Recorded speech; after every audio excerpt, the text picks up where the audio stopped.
should I become a nurse, or if I'm already a nurse, should I become a nurse practitioner, is a question I got a lot when I started making TikToks, and I try to say it in every video.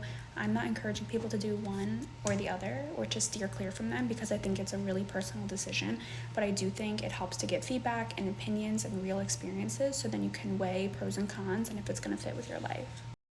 One of the biggest positives from nursing is that it gave me the perspective I didn't know I needed on life. I just assumed that certain things were universal because I had them, and I thought they were universal.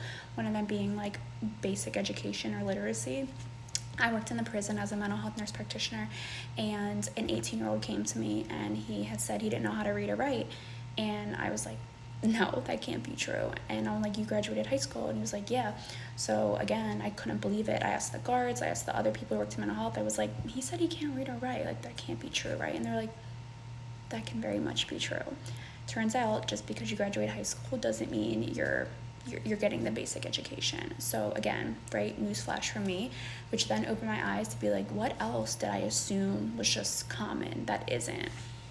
And it helps you realize that like your reality isn't necessarily someone else's reality, which again helped me approach things. And I think it's super important in today's climate, because I think there's a lot of this lacking where people think, oh, this doesn't affect me, it can't be true, or this doesn't affect me, I don't care.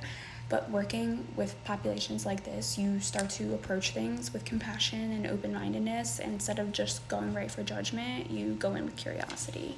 Not to mention, I'm someone who used to struggle with catastrophizing, and everything seems like the end of the world. I would get angry easily, anxious easily, a stupid argument I dwell on for days, someone cut me off in traffic, I'm late, right? I used to get so upset.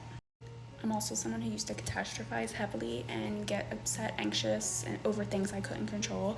And then I would go into work and have a patient who was dealing with a life-changing diagnosis or was going through something so devastating. And then soon my problems didn't seem so big anymore. So again, it helped me with perspective. And I'm not discrediting what people have gone through or saying that you shouldn't be upset about things in your life. I'm just saying, for me, someone who catastrophized a lot, it helped me realize, like, okay, is this something we get upset over? Or is this something that's silly and gonna pass?